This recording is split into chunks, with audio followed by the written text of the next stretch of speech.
ओम वास्तु व ज्योतिष चैनल में आप सभी का हम हार्दिक अभिनंदन करते हैं। यहाँ पर हम तीसरा अध्याय गीता का आपको सुनाने जा रहे हैं।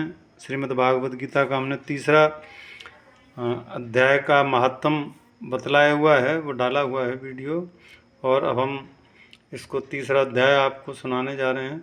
ओम श्री परमात्मा नमः। इस पर अर्जुन ने प्रश्न किया कि हे जनार्दन, यदि कर्मों की अपेक्षा ज्ञान आपके श्रेष्ठ मान्य है तो फिर हे केशव, मुझे भयंकर कर्मों में क्यों लगाते हैं तथा आप मिले हुए से वचन से मेरी बुद्धि को मोहित सी करते हैं। इसलिए उस एक बात को निश्चय करके कहिए कि जिससे मैं कल्याण को प्राप्त हूँ। इस प्रकार अर्जुन के पूछने पर भगवान श्री कृष्ण महाराज बोले, निष्पाप अर्जुन, इस लोक में दो प्रकार की निष्ठा मेरे द्वारा पहले से की गई है, ज्ञानियों की ज्ञान योग से और योगियों की निष्काम कर्म योग से। परंतु किसी भी मार्ग के अनुसार कर्मों को फल स्वरूप से त्यागने की आवश्यकता नहीं है, क्योंकि मनुष्य न तो कर्मों के न करने से निष्कर्मता को प्राप्त होता है और न कर्मों को त्यागने मात्र से भगवत साक्षात्कार रूप सिद्धि को प्राप्त होता है, तथा सर्वथा कर्मों का स्वरूप से त्याग हो भी नहीं सकता, क्योंकि कोई भी पुरुष किसी काल में क्षण मात्र भी बिना कर्म किए नहीं रहता। निसंदेह सभी पुरुष प्रकृति के उत्पन्न हुए गुणों द्वारा परवश हुए कर्म करते हैं।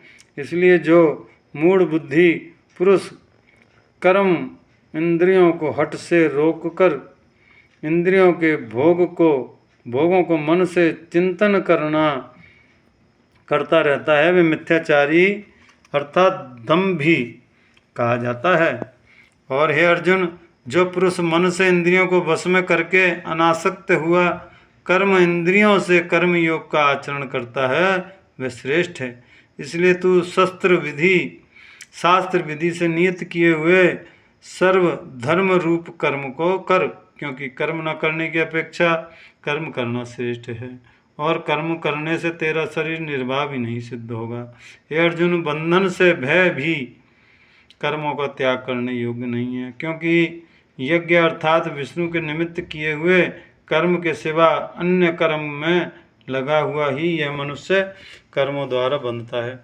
इसलिए हे अर्जुन, आसक्ति से रहित हुआ उस परमेश्वर के निमित्त कर्म का भली प्रकार आचरण कर। कर्म न करने से तू पाप को भी प्राप्त होगा, क्योंकि प्रजापति ब्राह्मण ने कल्प के आदि यज्ञ सहित प्रजा को रचकर कहा कि इस यज्ञ द्वारा तुम लोग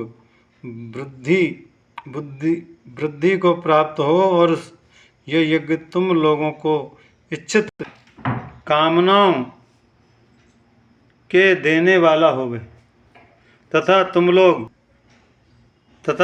लोग इस यज्ञ द्वारा देवताओं की उन्नति करो, और वे देवता लोग तुम लोगों की उन्नति करें।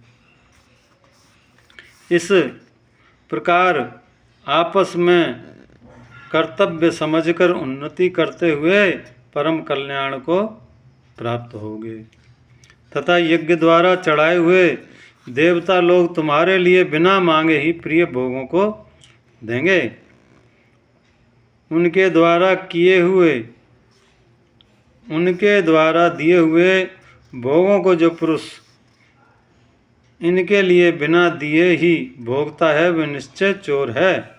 कारण कि शेष यज्ञ से शेष बचे हुए अन्न को खाने वाला श्रेष्ठ पुरुष सब पापों से छूटता है, और पापी लोग अपने शरीर पोषण के लिए ही पकाते हैं, तो वे पाप को ही खाते हैं, क्योंकि संपूर्ण प्राणी अन्न से उत्पन्न होते हैं, और अन्न की उत्पत्ति वृष्टि से होती है, और तथा वृष्टि यज्ञ से होती है, और वह यज्ञ कर्मों से उत्पन्न होने वाला तथा उस कर्म को तू वेद से उत्पन्न हुआ जान। और वेद अविनाशी है, परमात्मा से उत्पन्न हुआ है, इससे सर्वव्यापी परम अक्षर परमात्मा सदा ही यज्ञ के प्रतिष्ठित हैं। हे पार्थ, जो पुरुष इस लोक में इस प्रकार चलाए हुए सृष्टि चक्र के अनुसार नहीं बरतता, अर्थात शस्त्रानुसार कर्मों को नहीं करता है, वह इंद्रियों के सुख को भोगने वाला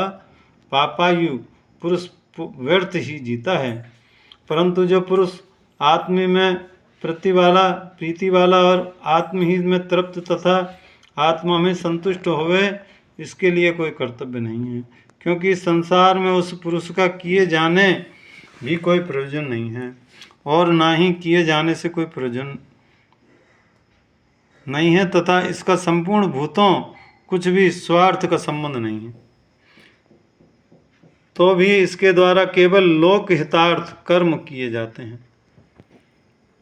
इससे तू अनासक्त हुआ, निरंतर कर्तव्य कर्म का अच्छी प्रकार आचरण कर, क्योंकि अनासक्त पुरुष कर्म करता हुआ परमात्मा को प्राप्त होता है। इस प्रकार जनक आदि ज्ञानी जन भी आसक्ति रहित कर्म द्वारा ही परम सिद्धि को प्राप्त हुए हैं। इसलिए तथा लोक संग्रह को देखता हुआ भी तू कर्म करने को योग्य है, क्योंकि श्रेष्ठ पुरुष को जो आचरण करता है वह पुरुष भी उसके ही अनुसार बरतते हैं। वह पुरुष जो कुछ प्रमाण कर देता है, लोग भी उसी के अनुसार बरतते हैं। इसलिए अर्जुन, यद्यपि मुझे तीनों लोक में कुछ भी कर्तव्य नहीं है तथा किंचित भी प्राप्त होने योग्य वस्तु अप्राप्त नहीं है, तो भी मैं कर्म ही बरतता हूँ, क्योंकि यदि मैं सावधान हुआ कदाचित कर्म से तू वर्तु तो है अर्जुन। इस प्रकार से मनुष्य मेरे वर्तता के अनुसार वर्तते हैं, अर्थात वर्तने लग जाएं, तथा यदि मैं कर्म न करूं तो सब लोग भ्रष्ट हो जाएं और वर्णशंकर का करने वाला हूं, तथा यह सारी प्रजा का हनन करूं, अर्थात मारने वाला बनूं। इसलिए हे भारत, कर्म में आसक्त हुए अज्ञानी जन जैसे कर्म करते हैं, वैसे ही अनासक्त हुआ विद्वान भी लोका शिक्षा को चाहता हुआ कर्म करे। ज्ञानी पुरुष को चाहिए कि कर्मों में आसक्ति वाले अज्ञानी की बुद्धि में भ्रम अर्थात कर्मों में अश्रद्धा उत्पन्न ना करे, किंतु स्वयं परमात्मा के स्वरूप में स्थित हुआ और सब कर्मों को अच्छी प्रकार करता हुआ उनसे भी वैसे ही करवाए। हे अर्जुन, वास्तव में संपूर्ण कर्म प्रकृति के गुणों द्वारा किए हुए हैं, तो भी अहंकार मोहित हुए अंतकरण पुरुष है तो करता है, ऐसा मान लेता है। परंतु हे महाबाहो, गुण विभाग और कर्म विभाग के तत्व को जानने वाला ज्ञानी पुरुष संपूर्ण गुणों में वर्तते हैं, ऐसा मानकर नहीं आसक्त होता है, और प्रकृति के गुणों में मोहित हुए पुरुष गुण और कर्मों में आसक्त होते हैं। उन अच्छी प्रकार न समझने वाले मूर्खों को अच्छी प्रकार जानने वाला ज्ञानी पुरुष चलायमान न करे। इसलिए हे अर्जुन, ध्यान निष्ठा चित्त से संपूर्ण कर्मों को मुझ में समर्पण करके आशा रहित और ममता रहित होकर संताप रहित हुआ युद्ध कर। हे अर्जुन, जो कोई भी मनुष्य दोष बुद्धि से रहित और श्रद्धा से युक्त तथा सदा ही मेरे इस मत के अनुसार बरतते हैं, वे पुरुष संपूर्ण कर्मों से छूट जाते हैं। और जो दोष दृष्टि वाले मूर्ख लोग इस मेरे मत के अनुसार नहीं बरतते हैं, उन संपूर्ण ज्ञानों में मोहित चित्त वाले को तू कल्याण से भ्रष्ट हुए भी जान, क्योंकि सभी प्राणी प्रकृति को प्राप्त होते हैं, अर्थात अपने स्वभाव से परवश हुए कर्म करते हैं। ज्ञानवान भी अपनी प्रकृति के अनुसार चेष्टा करता है, फिर इससे किसी का हट क्या करेगा। इसलिए मनुष्य को चाहिए कि इंद्रियों के अर्थ में अर्थात सभी इंद्रियों के भोगों में स्थित जो राग और द्वेष है, उन दोनों के वश में न होवे। इसलिए इसके वे दोनों कल्याणकारक विघ्न करने वाले को महान शत्रु हैं। इसलिए उन दोनों को जीतकर सावधान हुआ स्वधर्म आचरण करें, क्योंकि अच्छे प्रकार आचरण किए हुए दूसरों के धर्म से गुण रहित भी अपना धर्म अति उत्तम है। अपने धर्म में मरना भी कल्याणकारक है और दूसरे का धर्म भय को देने वाला है। इस पर अर्जुन ने पूछा कि हे कृष्ण, फिर यह पुरुष बलात् लगाए हुए भी संदृश्य न चाहता हुआ भी किससे मेरा प्रेरा हुआ पाप का आचरण करता है। इस प्रकार अर्जुन के पूछने पर श्री कृष्ण महाराज बोले, हे अर्जुन, रजोगुण से उत्पन्न हुआ यह काम ही क्रोध है। यह ही मेरा अशन अर्थात अग्नि के संदृश्य भोगों से न तृप्त होने वाला वह बड़ा पापी है। इस विषय में इसको तू ही बैरी जान।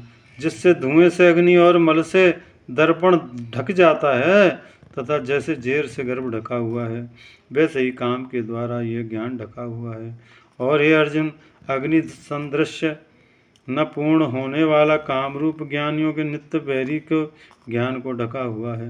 इंद्रियां, मन और बुद्धि इस काम के वास स्थान कहे गए हैं। यह काम इन मन, बुद्धि और इंद्रियों को ही ज्ञान को आच्छादित करके इस जीवितात्मा को मोहित करता है। इसलिए हे अर्जुन, तू पहले इंद्रियों को वश में करके ज्ञान और विज्ञान के नाश करने वाले इस काम पापी को निश्चय पूर्वक मार। और यदि तू न समझे कि इंद्रियों को रोककर काम रूप बैरियों को मारने की मेरी शक्ति नहीं है, तो ये तेरी भूल है। क्योंकि इस शरीर में तो इंद्रियों को पर श्रेष्ठ, बलवान और सूक्ष्म कहते हैं। इंद्रियों से परे मन है और मन से परे बुद्धि, और जो बुद्धि से अत्यंत पर है वह आत्मा है।